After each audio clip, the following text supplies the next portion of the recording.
তোর থেকে টাকা পাই, তুই টাকা দিস না কেন? টাকাটা নেওয়ার সময় তো ঠিকই হাসি খুশি হয়ে নিছিস, এখন দেওয়ার সময় এত নাটক করস কেন? কি সমস্যা ভাই, আপনি জোকে মারলেন?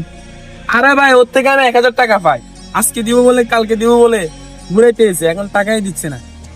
আরে ও যে বিভিন্ন জায়গায় ঘুরতেছে, ওর টাকা পাই কই? মাত্র 1,000 টাকা পান, 1,000 টাকার জন্য আপনি আমার বন্ধুকে গায়ে হাত তুললেন।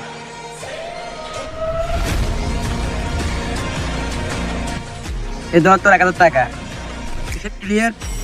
হ্যাঁ, হিসেব ক্লিয়ার। এই হিসাব বরাবর এখনো হয় নাই, এখন হয়েছে হিসাব বরাবর। যা।